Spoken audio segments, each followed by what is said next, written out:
Queridos amigos cibernautas, ya estamos en la sección de ¿Qué es sexo? Como ustedes lo han podido ver en la cortinilla, y le doy la más cordial de las bienvenidas al doctor Silvestre Falla Romero en Muchas este día gracias. viernes 9 de junio. Hombre. ¿Cómo se encuentra, doctor? Feliz y contento de estar aquí compartiendo con ustedes este programa, como todos los viernes. Nosotros también felices de tenerlo aquí como cada viernes. Ese viernes, como diría el buen Saúl Almaguer, viernes de sexo. Hoy no nos está acompañando, pero pues le mandamos un saludo y fuerte abrazo. Y el día de hoy nos tiene un tema bastante interesante, pues como cada semana, amor y sexo al natural. Bueno, mire, todos los días nos ofrece la vida oportunidades para que reflexionemos. La vida es como lo dijo el profesor Álvarez Mesta. Álvarez Mesta. Álvarez Mesta, Sí, sí, porque de repente como que se me brinca la memoria. Nos ofrece oportunidades de reflexión. Y para mí el día de hoy, este tema que me bulló en la mente ayer fuertemente, fue el recuerdo de cómo inicié yo mi vida en la sexología. Porque se interesó precisamente en este tema, en esta rama. Sí, y cómo fueron mis comienzos. La vida nos ofrece la oportunidad de que reandemos hacia atrás en el paso de la memoria y hagamos una evaluación de nuestro hacer en el mundo. Cuando ya llega uno a cierta edad, la edad se ayuda, te ayuda porque hay cosas que como ahorita el traspiés que hice para recordar los apellidos del maestro, de tal respetado maestro Álvarez Mesta. Y el recordar cómo fueron mis inicios. Y para eso porque el tema Amor y Sexo al Natural es el nombre de una publicación que hice cuando yo tenía 16 años. Ajá. Fue mi primera publicación sobre sexo, una publicación muy llena de errores, pero muy cargada de entusiasmos. Esta publicación la hizo en una redacción para un libro, para Sí, fue un opúsculo. Ajá. Siempre he sido una persona desde niño que las cercas me gustan para brincarlas. De retos. Cuando me dicen que no, me acicatea el espíritu. Y entonces hice una publicación de una manera con un offset, en un offset profesional. He hecho a lo largo de mi vida muchísimas publicaciones y esta publicación lo que tiene en particular es su humildad, porque está escrita con mucho decoro, con mucho cuidado, pero con mucho descuido en su presentación. Es una publicación que para poder hacer la portada me tuve que robar la imagen de una fotografía que tenía el Playboy, que me encantaba, de una mujer que estaba no desnuda, sino que mostraba su presencia, una presencia maravillosa. Y el título se lo pegué con unas letras adhesivas que se llamaban Mecanorma. Me quedaron chuecas porque no era. Y los acentos y cosas así las hice yo directamente sobre las páginas que escribí con una máquina ni siquiera eléctrica, a pesar de que ya había la IBM de bolita de espera que podía hacer maravillas, que eran adhesivas esas letras. No, yo las hice con la simple máquina de escribir que tenía. Y luego ya se tomó el proceso de offset y se publicó. Pero ¿dónde empieza esta historia? Esta historia empieza con una pregunta sexual que le hice a mi papá cuando yo tenía, yo creo que unos 12 años, o a lo mejor un poco menos, no, unos 12. Oiga, papá, ¿cómo está eso de la masturbación? Y se me quedó viendo mi papá y su rostro se enrojeció. Me dijo, después hablamos de eso, hijo. Y yo dije, me equivoqué en hacerle esta pregunta a mi papá.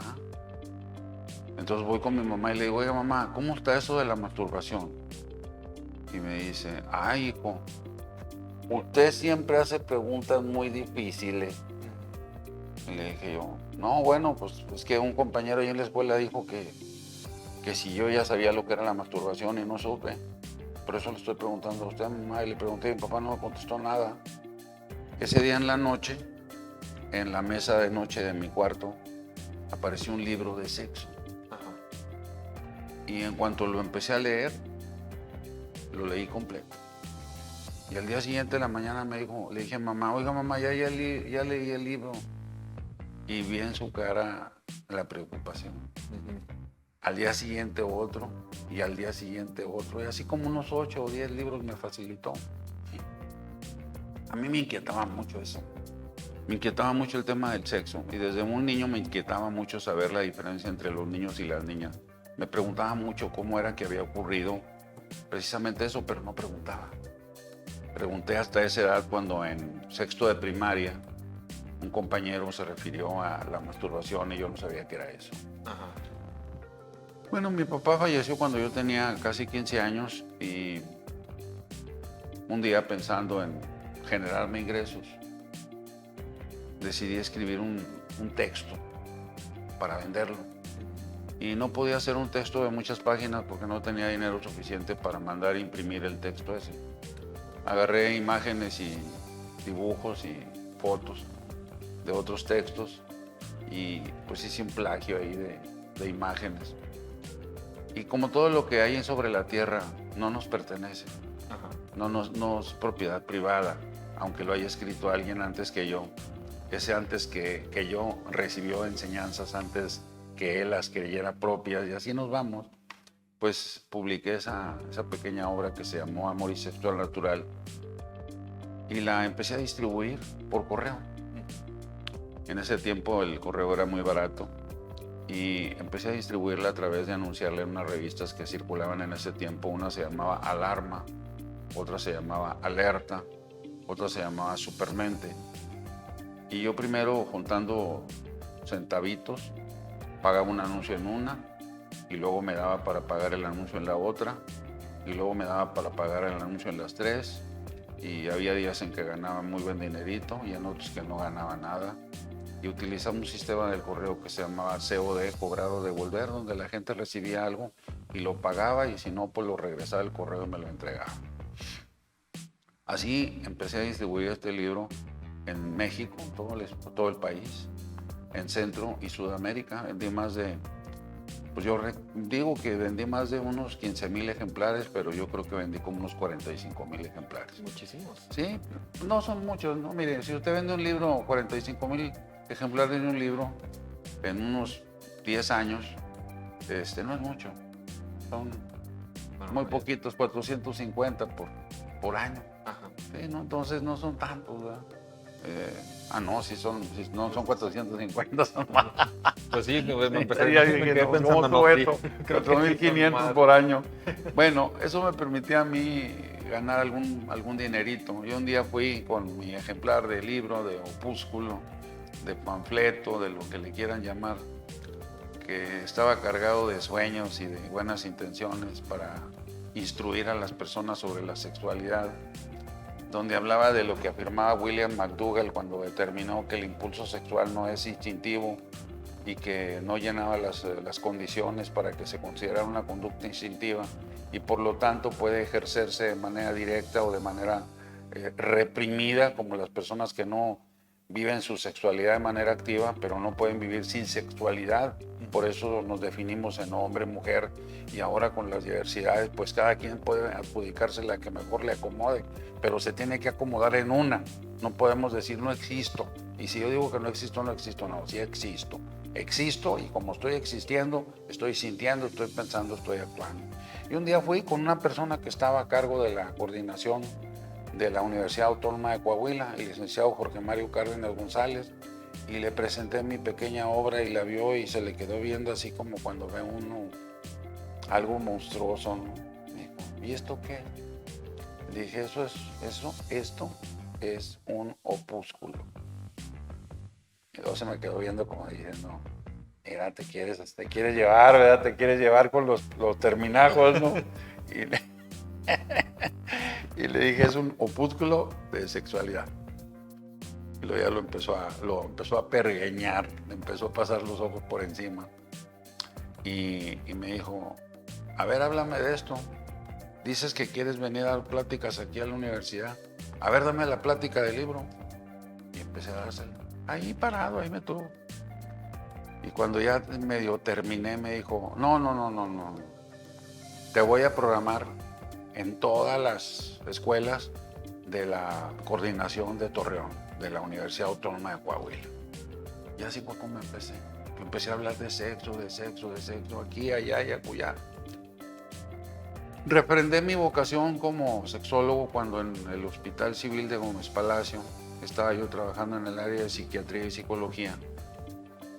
Y una mujer, una señora, llegó a preguntarme que si yo era el psicólogo que atendía ahí. Le dije, soy uno de los psicólogos que está aquí, ¿en qué le puedo servir? Pásele. Y me dijo, es que a mi hija la besó su novio y quiero saber si le embarazó. ¿Por un beso? Esa fue mi pregunta. Precisamente. Ay, es increíble, dije yo, ¿cómo puede ser esto posible?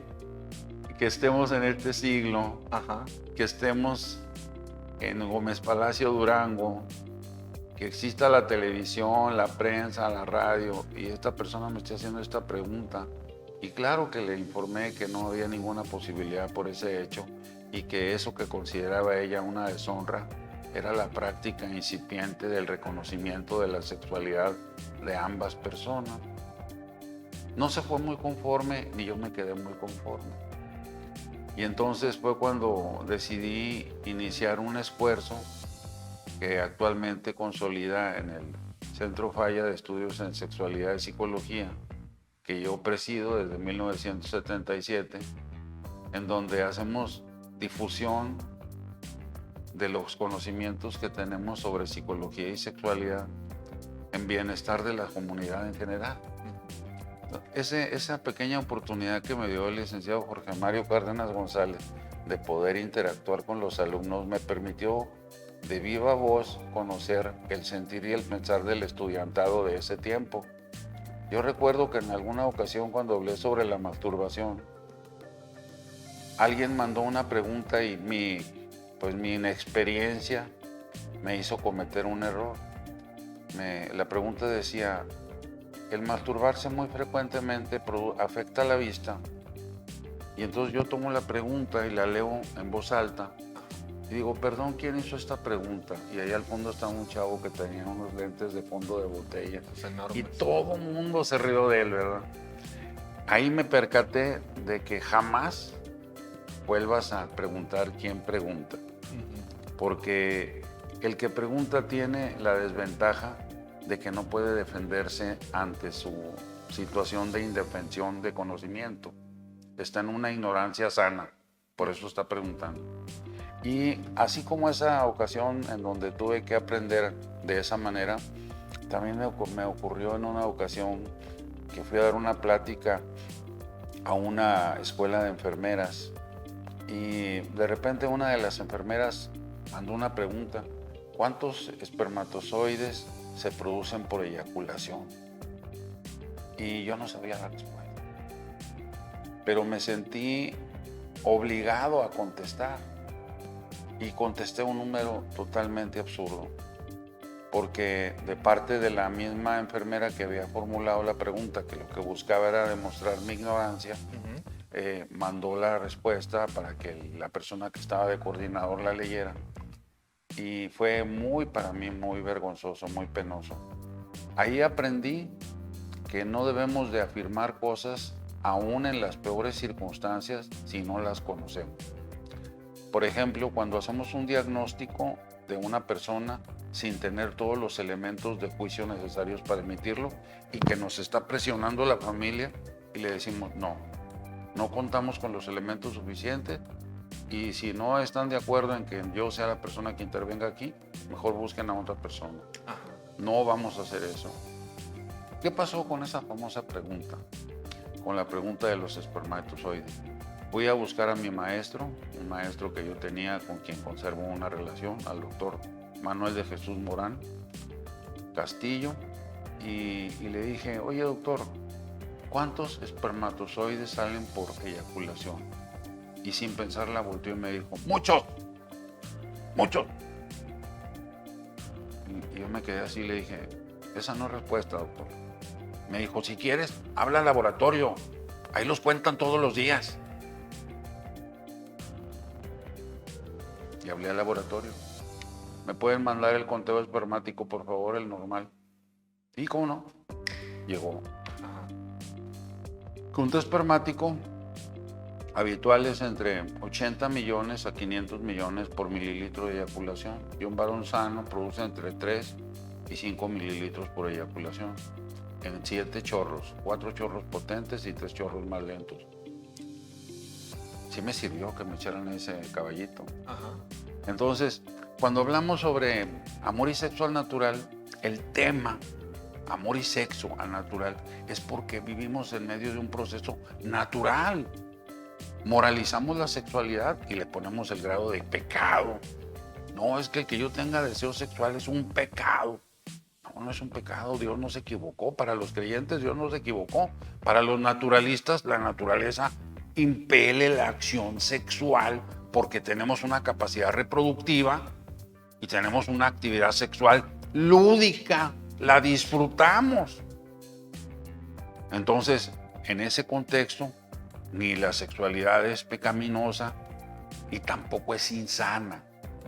Lo que puede convertirse en algo insano es aquello que se convierte en una práctica monopólica, única. Alguien que encuentra en la masturbación la única vía de satisfacción sexual, estamos hablando de una práctica monopólica.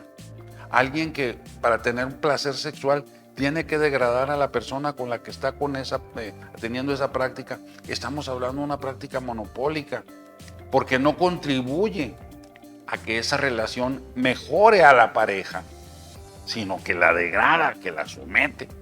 Entonces, estamos hablando de que la vida de los humanos, nuestra vida íntima, nuestra expresión sexual, es como decía yo en la mañana en otra entrevista en la que participé y donde toqué este mismo tema, que existe algo que llamamos orfebrería sexual. ¿Qué es la orfebrería sexual?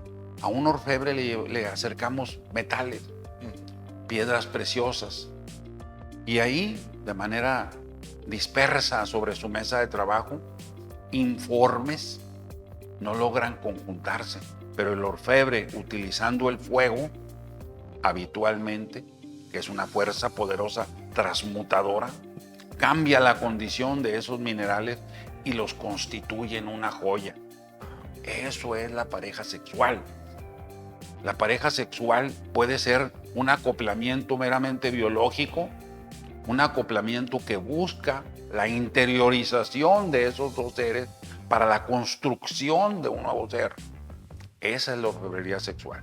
Y cuando hablamos los sexólogos, los que pretendemos ser sexólogos, cuando hablamos de llevar nuestra vida a una mejor opción sexualmente hablando, nos referimos precisamente a eso, a prácticas que ayuden a que la pareja se construya como una pareja sólida.